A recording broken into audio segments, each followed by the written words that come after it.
Hey, welcome to the Derricks Live. I'm your host, Sean Derrick, and I'm here with my lovely co-host and beautiful wife, Emily. Hi, guys. Thanks for joining us today. How you doing tonight, Emily? I am really good. How are you? I'm doing all right. I'm glad that we're finally here. It's been a long time coming. Yes, lots of preparation. Yeah, and so we've been talking about this a little bit on and off over the last couple of weeks on our social media channels. We had started a Derrick Homestead channel that we kind of fell away from and just weren't really doing a lot with, and we really decided that it was time to do something that was a little more purposeful and I think interactive. yeah, for sure. So here we are. So, and we're gonna kind of talk a little bit about everything about where we're at. Talk about the homestead that hasn't really faded. Even though we haven't posted on social media a lot, we actually have spent a lot of time. Oh God, there's so much to do. But we've done a lot on the homestead, and things that I don't think that we even dreamed were possible have really kind of come to fruition in the last year. Yeah, it's definitely been a cool process. I think that there's been a lot that's led up to this, and that's why we're here. I know a lot of people say, well, hey, what are you going to talk about? What's this all about? And I think we've even questioned that a little bit ourselves. Yeah, definitely. I know that that for me, it's just been like, hey, I'm just me. I feel like I've still got a long way to go. And I don't know, would you say the same? Yeah. I mean, definitely that it's we've got a lot that we've learned, but we've got a lot more to learn. And the podcast is just kind of a way to share some of our experiences and just put our voice out there and talk about some things that maybe somebody else isn't really talking about. Yeah, definitely. I think that, definitely leading into doing some of the homestead stuff, we started getting a lot of feedback that people really loved the content that we were putting out with that, and they wanted us to dive deeper into some things. And we just didn't really feel like that was a well-rounded place or audience to just focus and talk about some of the things that we are really been on our heart over the last few years. Stuff has changed a lot. Yeah. So we're here, episode 1, Meet the Derricks. We just want to kind of reintroduce you to us because there's been a lot of you that have kind of followed along on social and just been a little bit of part of our life, but a lot has changed over the last like 4 to 6 years, I'd say. Yeah. So, I think if we step back, Emily and I, we just celebrated 15 years. 15 years. So we got away for a little bit of a weekend and did a lot of planning for the podcast while we were gone. Emily forgot to mute her phone. Foul. So this is our first episode, guys. There's going to be some technical stuff, and we actually have some video coming too. Not for this episode, but that is definitely in the plans. And we're excited to share some things. So we got away last weekend, spent a couple days in St. Augustine, and just kind of dreamed and vision casted a little bit and talked about what we wanted to do here and why we were doing it. We got married pretty young. Emily was 20, 21. 21. Just turned 21. And you just turned 20. Yeah. Well, so I say we got married in August, and you turned 21 and you were almost 22. So 6 months. Yeah. She's way, way, way older than me, fellas. So like it's a year and a half. She's my cougar. So anyway, we're just, we're hopeful that we're able to help share some of the experiences that we've had and dive into some subjects that we don't feel like a lot of people are talking about. And there's not really anything that's going to be off limits. A lot has changed, and we have a lot to share, and we're curious to see what your thoughts are on things too. So we want to start this episode, like I said, just by reintroducing ourselves and kind of diving into the why of this a little bit. So Emily, can you maybe share a little bit about how we met and fast forward between there and children and what that looked like for us? Yeah. So we were young, like he said. He was just 19 and I was 20, and he was working for my dad out in Mount Dora. And I came in to help my dad with a few things, and that was all it took. He wanted to ask me out on a date. Baby got back. I was in my ballet clothes because I was studying ballet in school, and so it caught his attention. And the gentleman that he went and asked my father first, can I take her out on a date? And my dad, I think, laughed at him. In my face. And in his face.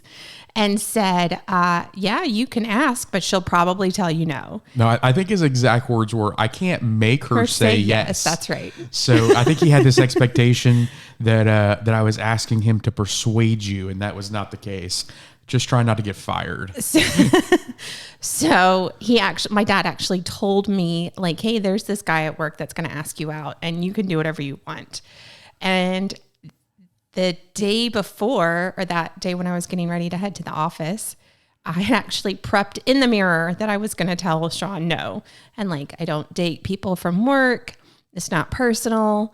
And like, I had practiced it in the mirror because I was, gung-ho at 20. And I got to the office, and about lunchtime, Sean came in and said, hey, he introduced himself again and said, well, you gotta back up, because I had done some reconnaissance. So, and I didn't realize this. So Mr. Derrick had done some research and figured out that I was really big into like Broadway and musicals. And he'd asked around the office to all the ladies that worked in the call center that worked for my dad. And he had purchased tickets to Grease Live in Orlando, and a fucking cleaner. I already had tickets. I bought them already. He already had tickets. And it was a dinner theater and like live production of Grease on stage while you ate dinner. And when he said that, like everything that I had practiced in the mirror went out the window, and I looked into his big brown eyes and I was like, yeah, sure. Let's do that. And couldn't tell him no. And so we went out a couple of days later. It was wonderful and romantic. We walked around the lake at, Lake Eola? Yeah, downtown Orlando. In Orlando. And a month later, he took me back to the same lake, and we walked around the lake. He had told me he was just going to take me to lunch, and I did not realize it, but we got right in front of what's the little theater there? The amphitheater. Little amphitheater, yeah. And he pulled out a ring and asked if I would marry him and I'd be with him forever. And I said yes without ever even thinking. And it dawned on me that I didn't know I was going to tell my family. This was like 5-6 weeks into our relationship. It was not even 5. Yeah, and like, just to give you some preface, like I actually asked her dad for permission, and he told me no. And I was like, hey, I'm doing this thing. I love her. This is who I'm marrying. So it worked out. He wasn't a big fan then, but I think he's come around a little bit now. We're pretty good friends. But anyway, so when we got engaged, and there weren't a lot of people that were for us at that point. And we had a pretty long engagement. I mean, we were engaged for almost a year. For sure. Before we got married. And even up until the wedding, there were literally people at our wedding taking bets how long we'd be together. Yeah, for sure. So that was encouraging. So we had some pretty serious concerns that Emily's mom was going to interject, or that someone from my family might interject. I hope that families come around. It's been a little while now, and we love them, but some of them are still a little bit optimistic or pessimistic, I would say. Yeah. But anyway, so we got married. But really the cool thing about our marriage is we had planned or dreamed for this big grandiose wedding. We were both involved in church at the time pretty heavily. But we were living together, and that's a big no-no in church. And so we had just kind of convinced ourselves that everything that was wrong in our life was because we were living in sin. And so we just decided, hey, I think that week our power got shut off. Mm-hmm. We were dead broke, and we were like, hey, we're just going to get married. Let's just get married. It'll fix everything. And it kind of did. But we canceled our big grandiose wedding and moved the wedding up to next Saturday. We It was 6 days. It was 6 days. I think that From was the day that we was decided we were Sunday going to get married. night. Yeah, we got married the next Saturday. We put everything together in 6 days and did that thing. It was a done deal. And we haven't looked back since. And we haven't looked back. It's been fun. So I can truly say that there's nobody else in the world that I'd rather live life with. There are a lot of days that I'd like to put her in the dirt in the backyard. And I can certainly say there's a lot of days that she'd like to do the same for me. But I think we persevere and see through. We got the dog in the background if you can hear him flopping around. So Em, once we got married, we thought everything would get fixed and that we just live this happy life, and we have in a sense, but it's definitely not been trial free. Well, and I think the first couple of years, at least for me, I thought that we'd have babies right away. Yeah. And we struggled with fertility for almost 10 years. Go ahead. Well, and I know that was a hard thing for both of us. Yeah. We wanted children desperately to pour into, and we got involved in student ministry to try to fill that void. I feel like we made a difference in student ministry, but it never really did that. Yeah. Like it never fulfilled that want for children. We did the pet thing, and that was cool, but still, and it was just like every month, we'd wait and try and track ovulation and all those things. And man, it was fun trying, don't get me wrong. but we, it always led in that heartbreak when you'd have that realization that this wasn't the month. Yeah. So we kind of started out on this journey. We decided we were going to foster. Well, and it's kind of cool because looking back, you can kind of see the plan unfold that we didn't understand. For sure. We talked even before we got married that we always considered foster care and adoption. Like that was always our plan. And our plan, was we wanted to have children of our own first. Mm-hmm. And then later on in life, we wanted to adopt. And that was our plan at 19 and 20. Yeah. But 5 years passed, 8 years passed. And it was like, okay. I think it wasn't quite 8 years. We got the boys, I think I was 26, 25 or 26. 6 years. So it was right at 6 years. 6 years passed. And it was actually our anniversary. We had gone away. Mm-hmm. We went to Jamaica. Was that the year we went to Jamaica? For our anniversary. And we, I think we spent a week there. And it was not our best trip. That was a miserable trip. That little hotel in Montego Bay was awful. But it gave us a lot of time to talk. Yeah. And it was like, okay, we can keep waiting and waiting and waiting, or we can just make the decision. Like we want to adopt. We know that we want to adopt. Why are we still waiting? And so we got back, and the very next week we signed up for the. Yeah, it was just kind of like balls deep. We just kind of went all in, and we reached out and found our coordinator for foster care in the county we were living in. And at the time, you had to sign up for these what they call MAP classes. Mm-hmm. It's changed now; it's not that anymore. But we started doing our MAP classes, and our goal was to adopt or just to foster, but we wanted to do older kids. Yeah, we wanted, and we were unique in our class because most everybody wanted to adopt a baby. But because of our experience in student ministry and in youth ministry, we knew that there was a great need for foster parents of teenagers, and there wasn't a lot of interest. Everybody goes into fostering; they want to adopt babies, which is cool. But there's all these kids who age out of foster care every year, and they don't have a family, and literally. The support system, the transition plans there that the state puts together are pretty horrible. Yeah. And so pretty often these kids get just put on the streets with a garbage bag of clothes, and a lot of them end up getting trafficked or end up in gangs or in jail. Any way to survive. Any way they can survive. And so we were really trying to make the impact in someone's life for that not to happen.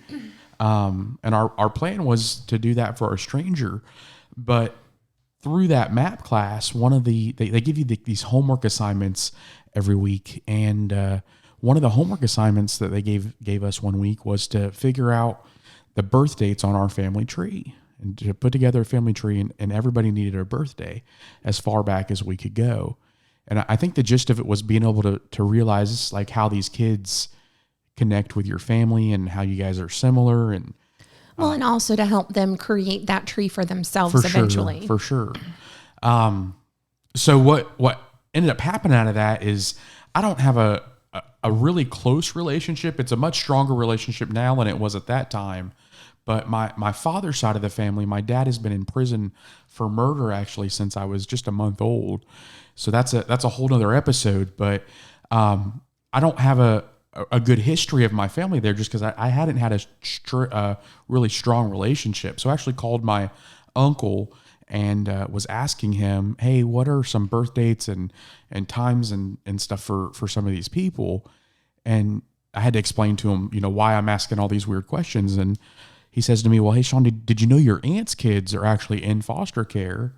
And I had no idea. I hadn't talked to him. Nobody had reached out to us or anything. Probably 2 years, 3 years at that point. And like I said, no one, typically the state is required to reach out and find extended family before they put them with a foster. But that, because of our distance or a couple hours away, that just didn't happen. So naturally our instinct was, well, if we're going to do this for strangers, we should absolutely do it for our family. Absolutely. So we started the process pretty quick, reached out. I had 3 cousins who were all in foster care. The 2 boys, 10 and 11 at the time, and a girl who was 16. Mm-hmm. She was 14. She turned 15 when she came to us. You're right. Right before her 15th birthday. The boys were together. Or no, had just been separated. When we found out they were together in a foster home. But they had a lot of behavior issues because everything in their world just got flipped upside down. For sure. Anybody would have behavior issues. But in this situation, they actually got separated. So the boys were separated, and so was the older sister. So all 3 of them were actually in 3 separate homes. So we started the process to bring them all back together. At the time, the oldest was pretty comfortable where she was and just decided, hey, I think I'm just going to stay. So we got the boys 2 days before Christmas, right? Yep. And it took about 3 or 4 weeks for everything to get put together and all the background. Well, the background checks were done because we'd already done our licensing background checks and everything. Yeah, I mean, we had all of our paperwork done within 2 weeks, but I feel like we found out in October. You're right. And it wasn't until the end of December that we actually got custody. It was a little bit longer than I thought. It took I was counting down days. And we were really concerned that we weren't going to get them for Christmas. Yeah, we were really concerned we were going to miss them before Christmas. And we had done all this shopping and gotten sizes and we went all out for Christmas that year. Well, and it was hard because they didn't know that any of this was going on even. Correct. They didn't know they were going to be moved. Yep. They had kind of told them that we were trying to get them, but there wasn't any definites there. Mm-mm. And we really didn't have a strong relationship or any relationship at all with the younger boys. The oldest girl, we had met a couple of times, but I would still say it wasn't a strong relationship. No. So we got everything together and the boys came. And then a few months later, we got their older sister. Yeah, it was right before Valentine's Day. And so in just a few months, we went from, mid-20 empty nesters to having 3 teenagers. It was awesome and terrifying and shocking all at the same time. Yeah. Everybody thought we were crazy. And we were. We were certifiable. So, but it was, we wouldn't change anything. And it was a grand adventure, and there was a lot of ups and there was a lot of downs and a lot of it was a lot of chaos, but we kind of just took it in stride. And we reminded the kids constantly, we're figuring this out just like you guys are figuring this out. And we're going to do everything we can in our power to, walk with you guys through this process. So, it was really cool to kind of see everything that happened and continues to happen with them. Our oldest 3 are now 26, 24, 22, 23. He just turned 23 and 22. So, no, you're right. I think he's 22. He is 22. And he's going to hear this and be mad at me, but he's 22. He's 22 and 21. Yeah, he'll be 22. 21. He'll be 21 in September. Yep.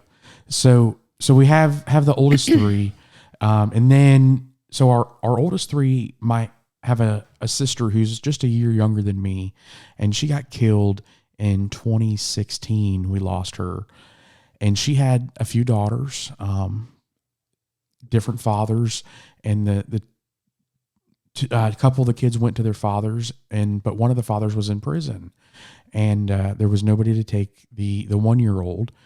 So we stepped up to take the 1-year-old, and that was a terrifying journey and crazy process. Yeah, and that took forever too. It took forever. Yeah. She passed in June, beginning of June, and we didn't get her till August 1st. So, and I guess that, like, hindsight, it's not a long amount of time, but it felt like an eternity. Like for an eternity. So we went through like the nesting stage and bought like all the baby stuff, and we didn't know, we really didn't know if we would even get custody ever. There were so many ups and downs, and we kept getting this runaround. Well, in foster system, everybody wants a baby. Right. So there was a lot of people that were trying to get custody of her.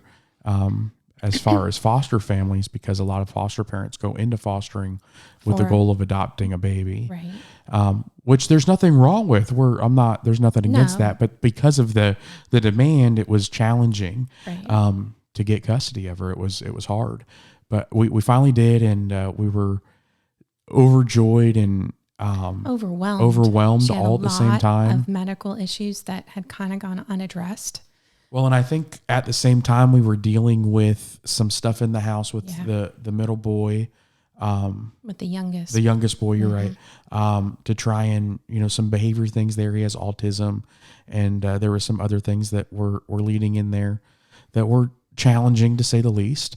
I'm not going to put his business all out there. We love him to death. But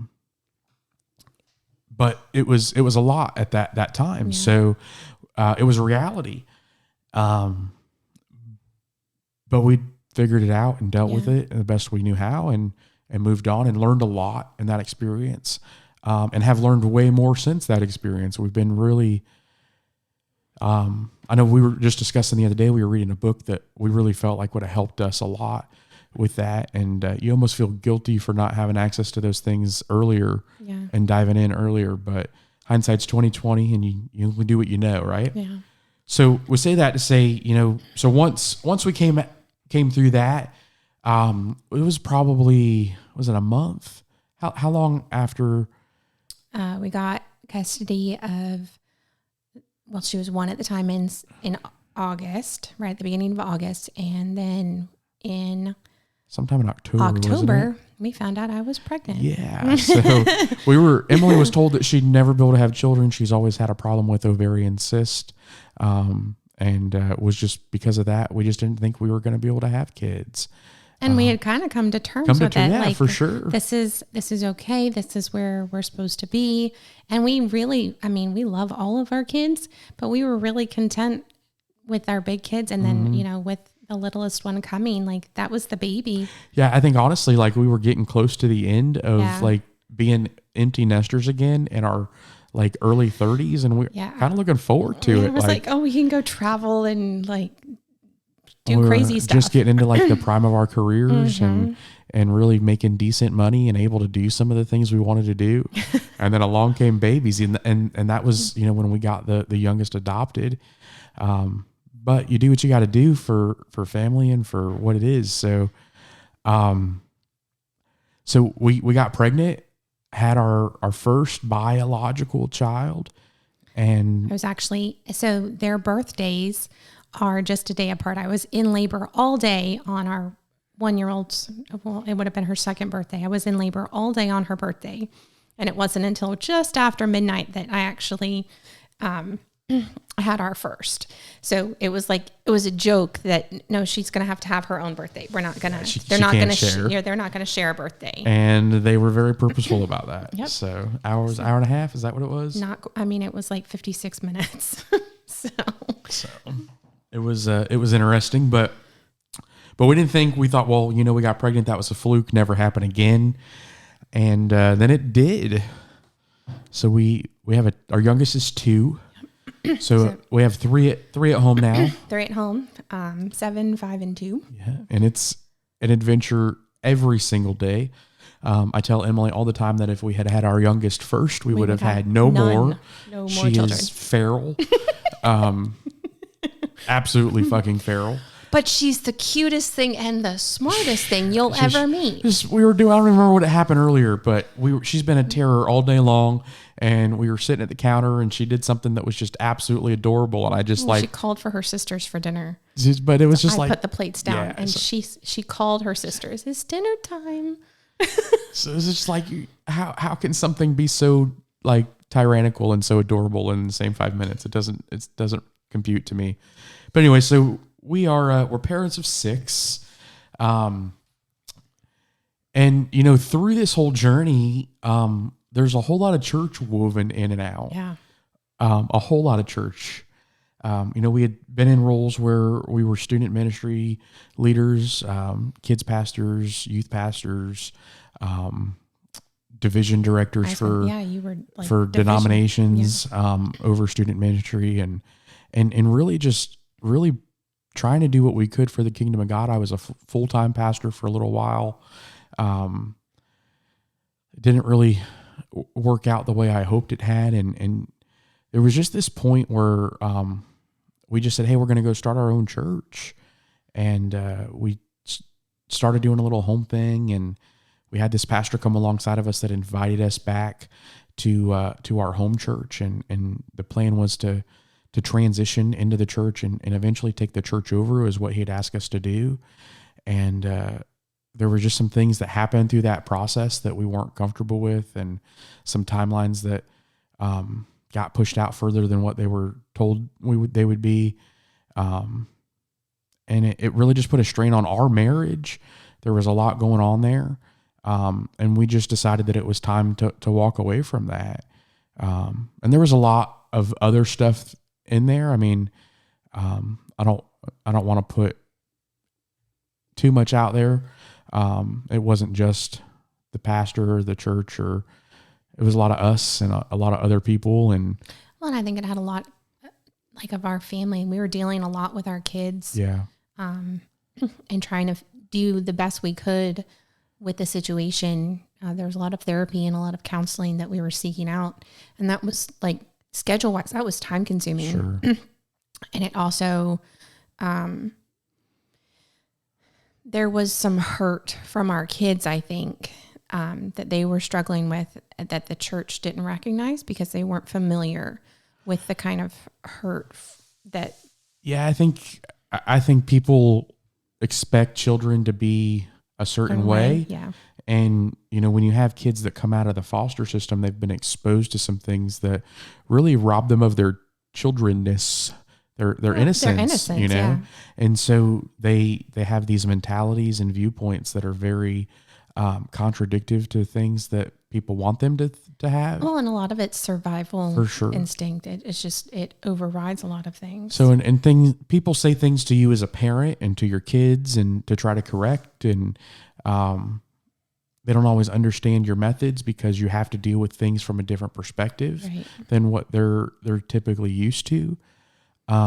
So there was a lot that went on, and we decided to leave the church and we walked away to maybe visit some other churches and just kind of be church visitors or members for a while. And not in leadership.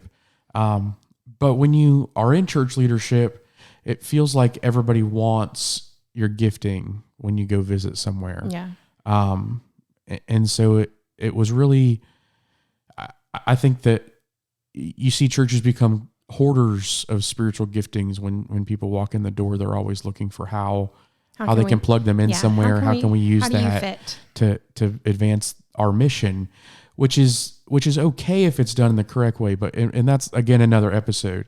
Some of the cool things we want to get into, this is, if you haven't figured out, probably not going to be your typical podcast. There's a lot going on here. But we want to kind of walk through life with you and explore some stuff that people just aren't exploring.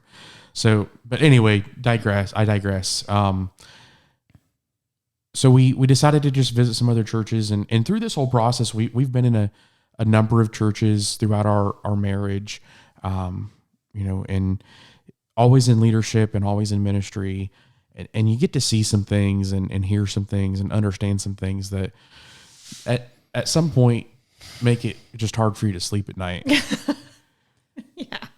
So, we're seeing, these massive budgets in ministry, and the things that they get spent on and they don't get spent on. And we just decided that, hey, this isn't really this isn't it. Yeah. Well, and I feel like for both of us that we kind of dug deep into who Jesus was and what Jesus did as the church. And he fed the people and he saw the people. And well, yeah, I think it's hard when you hear about like the gospel talking about going and proclaiming and making disciples, but making disciples it's an action, right? Yeah. And so I think the church's idea and what a lot of that has become has more of a country club mentality than a go and seek mentality. Yeah. When pastors are, spending $2,000 to $3,000 every year or two to upgrade their MacBook Pro and not paying the mortgage at the church, there's a problem, right? And those are the kind of things that you see in ministry. And when you have privy to... Yeah, when you're in leadership, you get to see the budget. Yeah, you get to see the budget and discuss the budget and decide where things go. It just made it hard. And so we decided that we were ready to walk away from the body of the church for a little while. From the building. That's a better accurate description. From the building. Because I think that we've kind of still been purposeful to surround ourselves with people that are of good company, of high integrity. For sure. That have the same value systems that we do and still believe that, that God is God. Well, and I think that at the same time, there's been this really interesting component to our life that's happened is that we've really stepped into prosperity at the same time. And we've also stepped into this journey to make ourselves the best version of ourselves that we can. Right about that time, we were both dealing with a lot of, I think, depression and anger and hurt for some of the things that went on. And we sought out some self-help books and we started listening to more podcasts and doing a lot more reading and listening and diving deeper into what else was out there for us. And I think through that process, it's really transformed who we are and made us freer and more unrestrictive to who we are. And so that's a big part of who we are today, I think. Yeah. If you haven't noticed, I say fuck a lot more than I used to. And Emily does too. She's just a little bit more reserved than I am, I think. It just depends on the circumstance. For sure.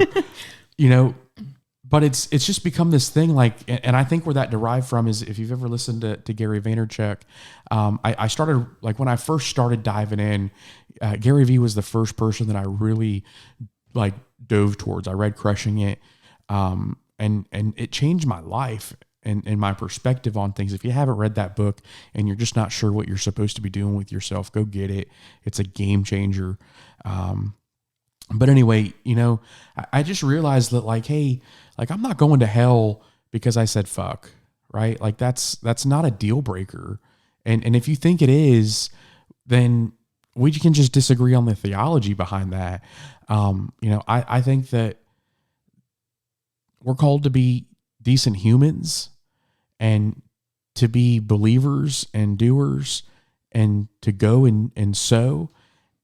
I don't think that some word that somebody just decided was a foul word is a make or break for me. I just don't.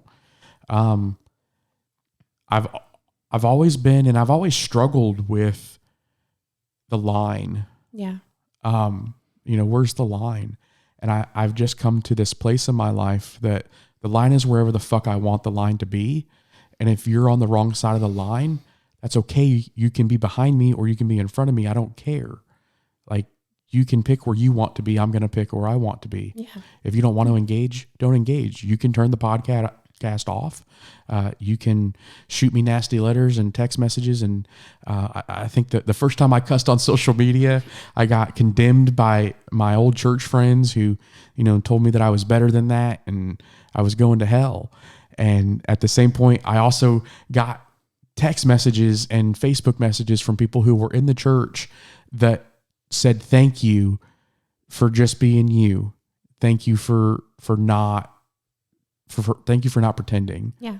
Like it was like people were so refreshed to be like, oh my God, I'm not the only person who says fuck outside of church. Yeah. I'm not the only person who gets upset and yells at my kids. I'm not the only person who argues with my wife. I think we created this like big facade of happy, in the church. Everybody does, right?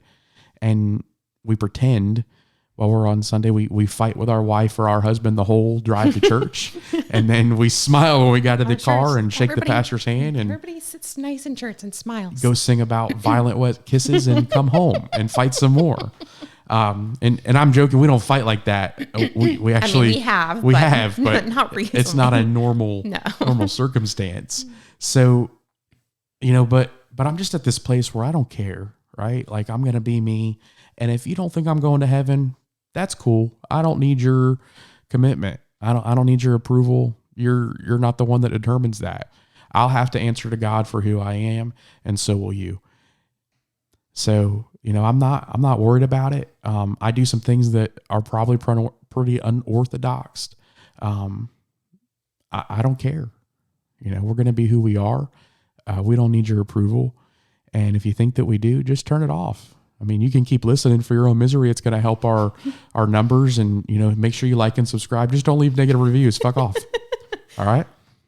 So, and it's unique. We say all that to say that as you're listening to the podcast, if you're listening with your kids, just be aware that that is part of our conversation.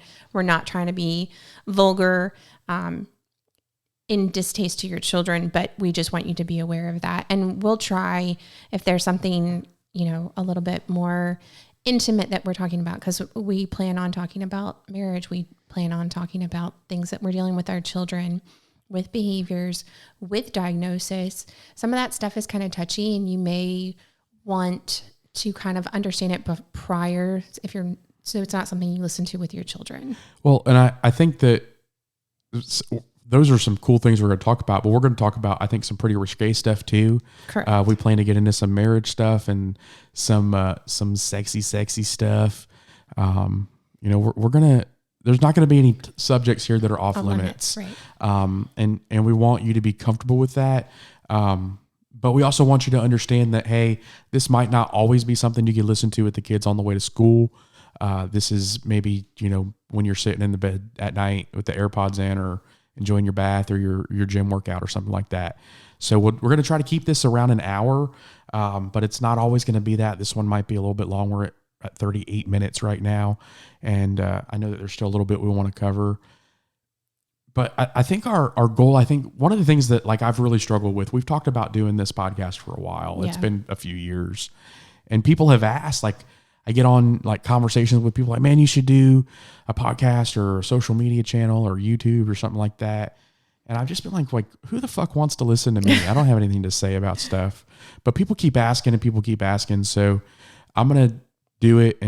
But I think the deciding factor for us, we had this conversation. Yeah, and that was a huge combo. We both that was kind of our thing. Like, why nobody really wants to hear from us. Nobody wants this from us. And we had this conversation. Like, if the only people that have this are our kids, we would do this just for them. Yeah. So they had our voice. So they had the stories. So they heard our perspective. And they have it. If that's the only reason we did it, then that's the right reason. Yeah. I think at the end of the day, like if our 6 kids are the only ones who ever listen to this, then fuck the rest of you guys. Like, I'm glad that they'll have something to hold on to of mom and dad. So that's, this is for them. The rest of you guys, we're happy to bring you along for the ride. I'm glad you're here. Don't get me wrong, but, it's all about them. And I think at the end of the day, like our goal and our drive here is really just to make ourselves the parents they deserve. And by no means of this, like no stretch of the imagination have we arrived or do we have this all figured out? We don't. We fail and fuck up every single day. We are constantly having to go back and apologize to each other or to our children and own our mistakes and let the buck stop with us and take responsibility for those mistakes. But, at the same point, I feel like we have value to add to the conversation. And so here we are, and we're going to do what we can. And if you don't like it, that's cool. If you love it, let us know. If there's something that you think you want discussed, drop us a note, hit us up on social media. We're on all the platforms. So find us at the Derricks Live and do that. So, I think, Emily, what do you think, what's your goal here? What are you trying to do? What do you think that this is going? Well, for me, I think it's a conversation really about life. It's talking about marriage. It's talking about intimacy. It's talking about family and how we structure our time and what's valuable and what's not valuable. For me, there's another component because we homeschool. So I think that there's value there to talk about that conversation as well. Yeah, for sure. So let's back up now a little bit, because we did decide to pull our kids out of school at the probably halfway through last year or right after the first semester, right? Yeah, right of after the first 2021, semester. 2020, 2021 school year. 2021. So our oldest that's still home, our 7-year-old, started first grade. Correct. She had gone through kindergarten at our local elementary school, and she had this teacher. Emily tells the story a lot better than I do. The poor kindergarten teacher just was traumatized, and she took her trauma out on her 6 kindergartners. And Brianna, our 7-year-old, or I guess she was 5 at the time, is, what do we call her? She's fire. And you can't miss her. And we encourage that with I could tell her constantly, you're going to change the world. You just have to survive it first. But she likes to draw, and she's an artist, and she will, every day we do art. And the kindergarten teacher was very upset with COVID. It traumatized her. She was crazy about the masks. And you have a room full of 5-year-olds that really don't comprehend it entirely anyways. It's confusing, it's scary, and masks are obnoxious, and it's hot, and we live in Florida, and it's 1,000,000 degrees. And the 5-year-olds would take their masks off, and the teacher would send home emails, and I would get phone calls about once or twice a week that our daughter took her mask off and that she wasn't being respectful and following the rules. And it almost got to the point that it was comical, because I was like, okay, what'd she do today? And the one phone call was like, well, she gave somebody a dirty look. It's like, that's not really a reason to call home. No, and it just got to the point where it was nitpicky, but I think what really pushed it. So was this final thing. So it got to the point, she loved kindergarten. She loved going to class. And then all of a sudden it was like a switch. She didn't want anything to do with it. She was crying before school. She didn't want to get dressed. She was absolutely terrified to go to school, and I could not figure it out. And it took me 2 or 3 days of the knockdown, drag out fights, literally dragging her out the door in the morning to get her to class. And finally I was sitting in the car with her, and she's just bawling in the back seat. I said, what is wrong? What is going on? And she said, Mom, the teacher said that if I come to school with a runny nose that I'm going to kill somebody. And I said, do what? She said that the teacher told her that if they came to school sick, that they could kill her mom or they could kill somebody. And so what it boiled down to was that COVID was killing people, and that if you came to school sick, that you definitely had COVID, except these are 5-year-olds, and they have no comprehension of the difference between allergies, which is what she was actually dealing with, and COVID. And it turned into this thing. And I went and had a meeting with the guidance counselor, and I had a meeting with the principal, and I met with the superintendent. And all of this time, the teacher wouldn't come meet me. She would not come to the office. She would only communicate over the phone or through email. And she just kept blowing us off. Yeah. And then it started almost like a personal attack on our daughter. She was knocking points. So she would draw on her tests and her homework, and she would take points off on her papers because she was drawing on them. And it just got to the point that it was nitpicky. And we had considered the homeschooling journey at that point, but there was a lot going on. And Well, and it would mean that you were going to have to quit your job, Yeah. which was impactful at that point. Yeah. Not super, but impactful. And so we carried over through that summer and kind of discussed it. And I think we made the decision before school started, like, let's get through the first semester and see and evaluate. It's a different teacher. It's a different atmosphere. Maybe it'll be better. And the COVID nonsense started day one all over again. And look, we understand that there's some caution that needed to take place there, but we live in a very liberal county, and it was just overboard. And even the principal was like, yeah, it's ridiculous, but the county's making us do these things. And so we were just done at that point, and we just decided to pull the parachute and bring them home. Yeah. So, and I guess she would have been 4 at the time. She'd actually started VPK at the public school. So we had 2 that we actually pulled out. Yeah, she was doing like a VPK is on the elementary campus. Yeah. And then we had the 1-year-old at the time. She was in daycare. So, we kind of just dove in. We were just 1 week done, and we pulled the kids out of everything. And Emily put her notice in and was home. Yeah. So it's been awesome.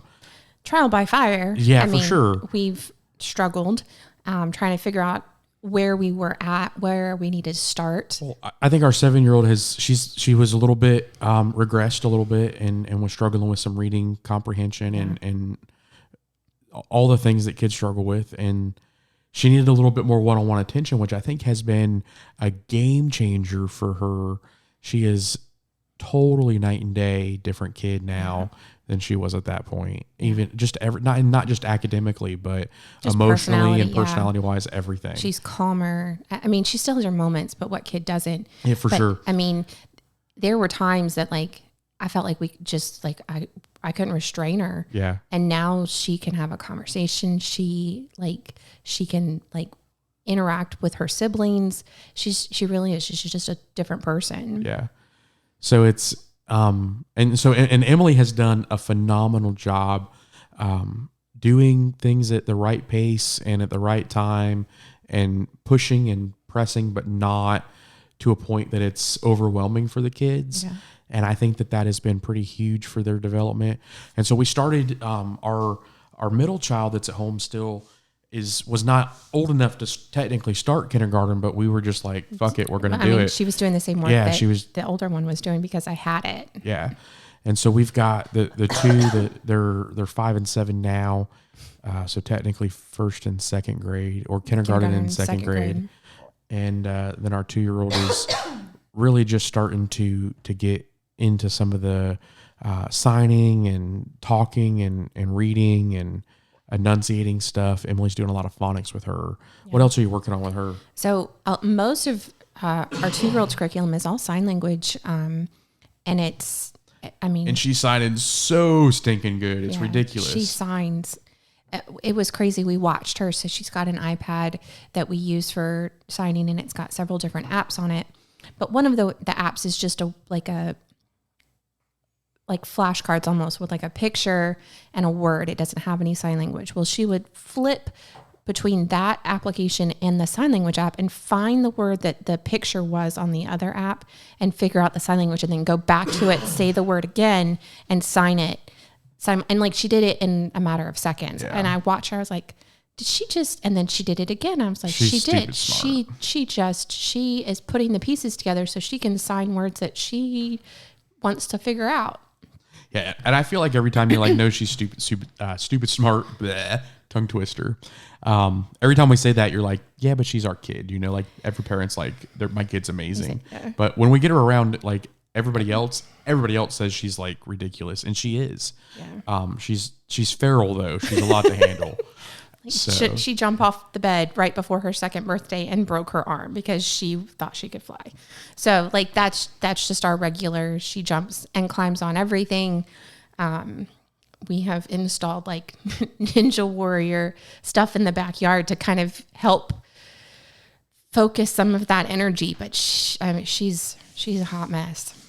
It's quite ridiculous. So, but we're also doing with her. I found this curriculum, and it's just a book, but it's Teach Your Baby to Read.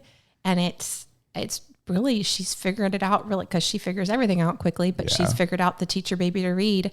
And she's probably got, I don't know, a dozen words that she can recognize without pictures, just from the letters. And she's 2. So, but the same thing is happening because the older 2 are kind of doing the same curriculum. She's just watching what they're doing, and she's so competitive and she wants to be big that she's really learning stuff that is way beyond her age, just because that's what she's around. Yeah. Well, and I think it's just like you said, her sisters just challenge her to keep up, and she does. So it's been quite interesting, to say the least. We are just happy to get through the day with our sanity most days. It's challenging, and makes us be better people, because if we didn't try to be better people, we would be felons. So. And we're not perfect. We do not always succeed at this. There are a lot of failures. And I think the one thing that we have taken away from this is that when we fuck up, when we mess up, that I say quick, usually within the same day, make a point to apologize. If that's to our spouse. So we, like even today, setting up this podcast room, we were like at each other, and it was like dirty looks and yelling and screaming. And I was like, okay, I'm sorry. I messed up. I was agitated. I'm sorry. And I was like, I don't want to say I'm sorry, but I'm sorry. Well, it's kind of like you it's hard not to let some of the other stuff with life carry over into like your day to day. Right. Yeah. And so like you're dealing with the kids and the stress and the dog and, everything else that goes on. And then we're trying to get all this together, and we're just trying to carry shit inside to set it up, and trying to talk each other through it. And we're like, no, fuck you. You're not, don't tell me what to do. The dog's in the way. I'm not trying to die. So, marriage and life gets interesting. And I think, what you got to do is just make time to make it right. Yeah. I think as Andy Andrews says, that God didn't give us the ability to make the right decision all the time, but he gave us the ability to make all decisions right. Yeah. And so, when you fuck up, you got to own it. Yeah. And you got to say sorry. And that goes to our kids too. For sure. So if we mess up with our kids, which we do frequently, we are very purposeful to go back afterwards and say, listen, that was not the right way for mommy and daddy to handle that, or for mommy to handle that. Yeah. And I'm sorry. And we're purposeful to make our kids do the same. Yeah. And make sure that they understand that you got to own that shit. Yeah. You messed up, and you need to go say sorry and mean it. So. And fix it. That's a freebie. That's a whole nother episode, but you get that freebie right there. So I think our hope here, guys, is that you're really just able to live life with us. And I think that they say that you're the sum of the 5 people that you surround yourself with. I think we live in a day and age that we get to surround ourselves digitally with whatever we want to. And you get to rub shoulders and love on people. And I hope that this impacts you some way. I'm not sure how. I don't know if it will. If it doesn't, and we just get to be friends, that's okay. But I'm glad that you're here. Thanks for listening along. Am I missing anything in we didn't talk about the homestead. We said we wanted to talk a little bit about that. We moved out to the middle of fucking nowhere 2 years ago. Not nowhere. We moved 30 minutes from the football stadium of our favorite team in the whole wide world, which is the Florida Gators. Chomp, chomp. So this was like every dream I've ever had since I was like 6 come true. This is I wanted to have a farm. I wanted to be near the Florida Gator campus. We are huge Florida Gator football fans. And so like when we found this property, we're like, okay, GPS it to the stadium. It's like 26 minutes. Like, this is it. This is everything. It's everything we wanted.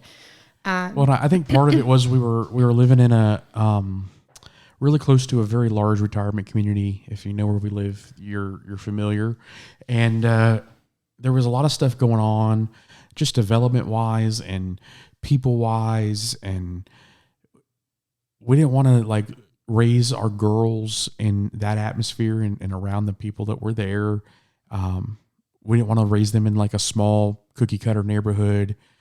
So we decided, hey, we're gonna try to find some property, and we just started getting on Facebook and seeing what we could find, and this is where we landed. And I wouldn't have it any other way. I love our little homestead we've got, just shy of 12 acres outside of Gainesville, and in a little town that is just that we love. So, and it's been a cool opportunity for our kids to have some responsibility outside of just your normal Make your bed and clean your room stuff. And we have our property's fully fenced, so we're able to send the kids out to the playground and not have to worry about someone snatching them off of the corner.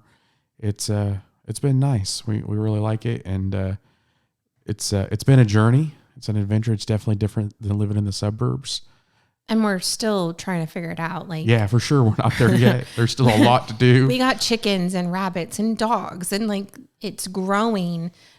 We're starting our garden, but like we're figuring all of this out from the ground up. This is not how we were raised. This is not an environment that we've ever been exposed to. So we're very much like, okay, what does YouTube say? What does Google say? Because we can figure those things out. And so that's pretty much how we're doing it. Like we're surrounding ourselves with the right people and asking the right questions, we hope. But I think it's been amazing the knowledge that we've been able to glean just from social media and YouTubers. You know, I think there's something special about sharing what you've got, even if you don't think it's something that somebody else wants. And so that's why we're here. You know, let us know if this is, you know, anything we've said has been valuable to you. Cause we're honestly, we're just kind of rowing the boat and, seeing where the water takes us kind of thing, you know? So it's going to be an adventure. We're really excited about what's ahead. We're going to start doing, I'm trying to get some video set up. Takes about, I don't know, that we've got about $1,500 worth of equipment, not including like laptops and shit that we had already, set up for this thing.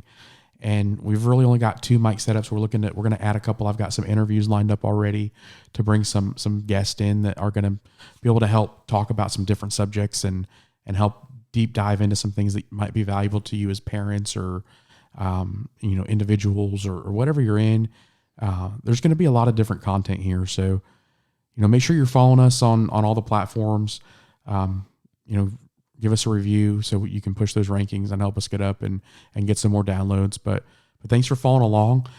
Emily, anything you want to add before we dip out tonight? No, I'm really excited that we're here, and I'm excited that you're on this journey with us. Feel free to reach out and message us or comment on any of our platforms. And we look forward to our next episode. Yeah, so we got a saying around here, fuck your excuses. So leave with that. And thanks for following along, guys. Have a great night.